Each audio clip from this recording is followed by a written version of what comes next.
Hello, space friends. Captain Snuggles here, back in X4 Foundations to test some of the changes and additions that the Diplomacy Update and the Envoy pack have made to our beloved space pilots. Specifically, I want to look at the changes to medium ships, the two new DLC ships, the new DLC turrets, and the various new loadout options. You all know I like to look at things quantitatively, so you will not be surprised to hear that I set up a proper little experiment for this. Specifically, I used position defense to throw wings of single loadout medium ships against this Matrix 101 patrol group, and evaluated how the new ships and new loadouts performed. But before we get to that, let's talk about what's changed. Let's start by going over the DLC ships, the Envoy and the Cypher. The Envoy works exactly as advertised. It's fast, it has the ability to disguise itself as almost any faction, and it can cloak. The cloak reduces its radar visibility by about 80%. It disables all its primary weapons and turrets, it disables its boost, reduces its speed, and increases its maneuverability. Not that it needs it. The cloak is pretty superfluous most of the time. Just the speed and the disguise are usually more than good enough. The cloak does let you do one cool thing though. You can't activate your faction disguise while enemies are locked onto you, so you can use the cloak to break their locks, activate your disguise, drop cloak, and go about your business with a brand new identity. Cloaking and decloaking also triggers a sweet animation, which is icing on the cake. As extra icing, the Envoy has a fully modeled interior, which isn't useful at all, but it's still pretty cool. Also, it is the only purchasable ship with high prestige, which provides a 37% reduction in the time requirement for diplomacy and espionage activities when assigned to an agent, compared to the 13% reduction from low prestige that you can get with a lot of other ships. The Cypher shares the Envoy's prestige, interior, and faction disguise feature, but it cannot cloak. In exchange, it's a little bit faster, although it has significantly less hull HP. It's also harder to get the Cypher. You can purchase as many Envoys as you want from the Argonne and the Ministry as soon as you finish the DLC story, but for the Cypher, you have to capture it, then research it, then build it yourself. As a player ship, I'm not convinced it's worth it. As an AI-controlled ship, well, that's what we're here to find out. As for their equipment, the Envoy and Cypher have unique engines that are very expensive and come in Argonne and Teladi versions. Both versions are excellent. I prefer Teladi due to the quick travel charge time and better boost duration, but the AI will probably do better with Argonne. The shields are also unique. They blend the best characteristics of Argonne and Teladi Mark II medium shields, which makes them the best Commonwealth medium shields. They are worse than Terran Mark III, although at least they're cheaper. Now, the main attraction, the guns. The Envoy and Cypher main weapons are unique and gimmicky and are specific to those two ships. There's the Teladi Heavy Distortion Pulsar, which is a long-range, zero-damage, high-velocity projectile weapon that completely stops any ship it hits. Any ship, even capitals. Its encyclopedia description says it's not supposed to do that, but it does anyway. This is probably the best choice for players because humans are smart enough to take advantage of its insane utility. The AI, not so much, although you might find some niche use for it. Then there's the Argonne Heavy Scalar Aperture Emitter, which is a medium-range, medium-damage beam laser that ignores shields. That sounds really nice, but you can only equip one of them, and it doesn't synergize at all with any other medium weapon except the Thermal Disintegrator, making it way less OP than it sounds. It also synergizes with its equivalent turret, which we'll cover in a moment. Basically, to make this worth using as a main weapon, you have to go absolutely all in on shield piercing damage, which tends to be either absolutely ineffective or absolutely hilarious. So I've started calling this the meme beam. You might also think it would synergize with certain missile types, but the Envoy and Cypher have miserable missile capacity, so that's out. Moving on, the new turrets are the Scalar Aperture Turret, which is just a short-range version of the meme beam, the Distortion Turret, which is just a short-range version of the Heavy Distortion Pulsar, and the Autocannon Turret, which is a high-damage burst weapon that fires fast-moving projectiles that ricochet like crazy. They all look incredible on paper, but they're all pretty short range and pretty gimmicky, so it's hard to predict exactly how they'll perform under AI control, hence the testing.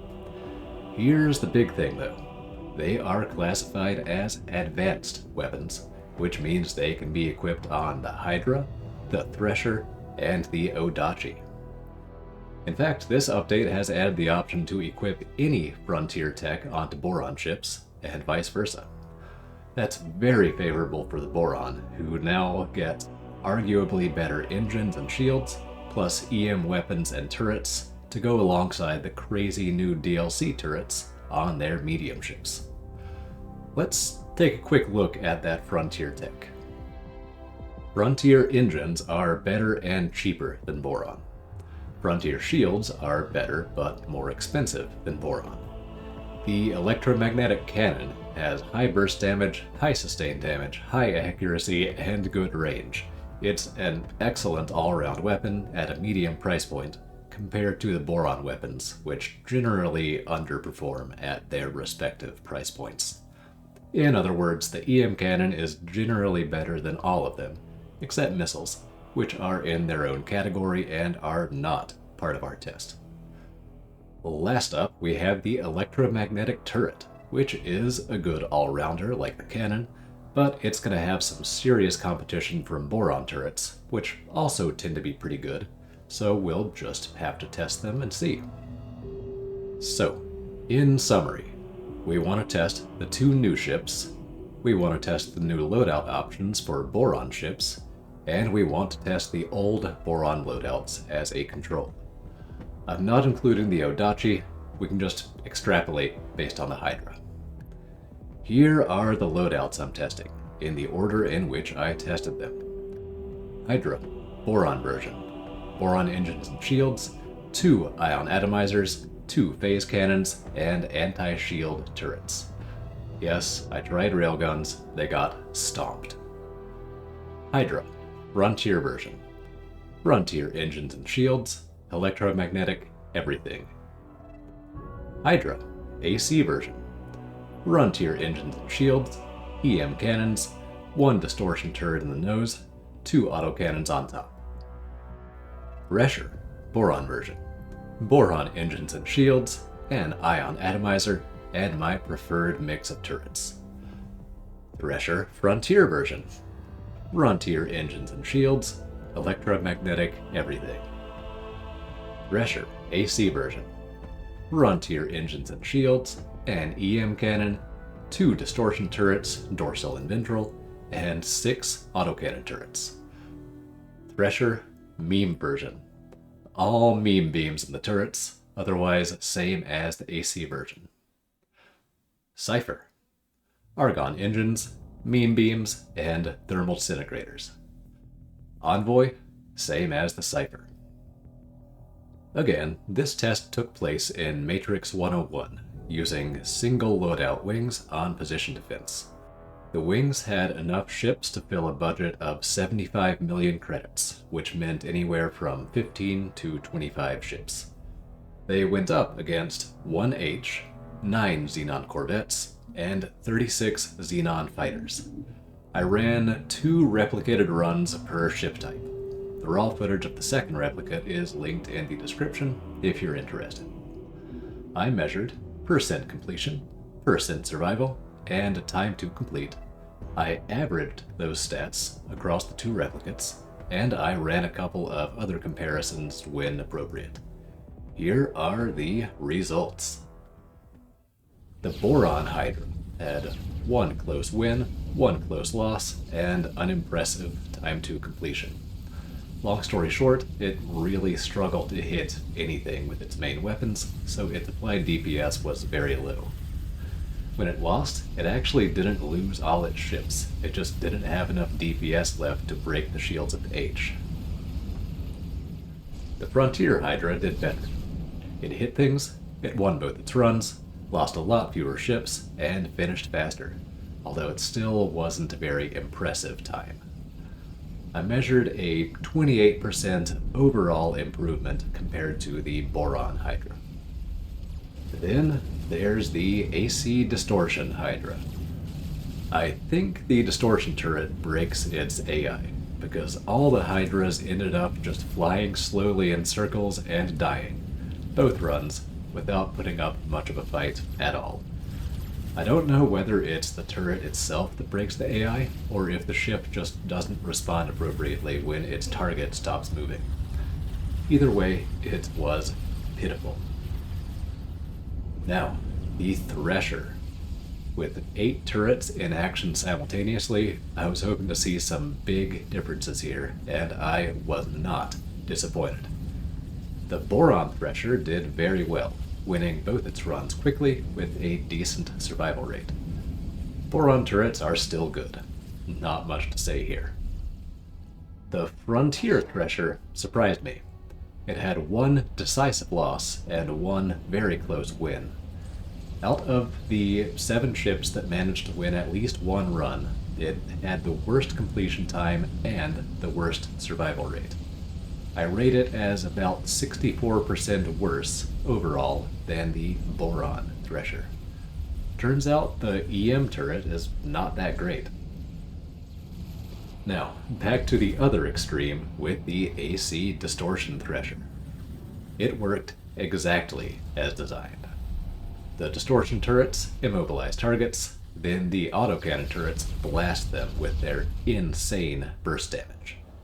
This loadout won both of its runs easily, with the fastest completion time and second best survival rate out of the whole lineup. It's a consistent, modest improvement over the Boron Thresher, about an 8% improvement overall. And then we have the Meme Beam Thresher. This one was weird.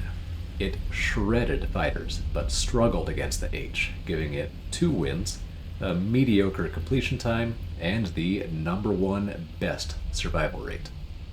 The post 7.5 medium ship AI fights somewhat aggressively against fighters, but very conservatively against capital ships. So there's a big difference in applied DPS against those 2 types of targets, which is especially noticeable on short-range, low burst damage weapons like the Meme Beam. I measured this one as about 26% worse than the Boron Thresher overall due to the time difference, but if your priority is survivability rather than speed, this is the one to go with. Alright, finally it's time for the VIPs, the guests of honor, the Cypher, and the Envoy. The Cypher did fine. It won both runs with a mediocre completion time and mediocre survival. It's pretty good at evading damage, but it's pretty bad at dealing damage, so it all balances out to average performance. Its dogfighting is very pretty to look at, so that's a point in its favor. If you're in the late game with your own warp to produce medium combat ships, you could do a lot worse than the Cypher. It's a fine choice. The Envoy isn't. It wins the award for most embarrassing loss with 0 wins, last place for completion percentage, and shortest time to get steamrolled. The AI likes to try to use the cloak in combat, either in between strafing runs or in response to taking damage. As a reminder, the cloak is only about an 80% signature reduction, so by itself, in a big melee like this, it does absolutely nothing positive, while at the same time it disables weapons, disables boost, and reduces speed. It's basically suicide. I tested the Envoy in smaller skirmishes as well, and it did the exact same thing, so I can't recommend using it for combat under AI control ever. This is very definitely the non-combat ship out of the pair. So, those are the results. All in all, I found it pretty interesting. Aside from the two ships with weird AI issues, there was nice diversity in performance. The Hydra gets a nice buff from Frontier gear, nothing insane, but enough to reward you for completing timelines and getting your own wharf or equipment dock. The Thresher has some interesting loadout diversity, with all Boron still being quite good, AC Distortion being generally slightly better, Meme Beams being exceptional against fighters, and Frontier gets the participation trophy. Then we also get a surprisingly decent new high-speed, low-damage attrition warfare option with the Cypher. It's a nice spread. The Meme Beam and the Distortion Turret will probably still be a little too strong in some scenarios, but overall, these changes and additions all seem fine in the context of this testing scenario. That's all for now. Let me know what you think of this experiment and the update as a whole. I look forward to your comments. Thanks for watching. I hope you enjoyed. I hope you'll tune in next time. And until then, this is Captain Snuggles, signing off.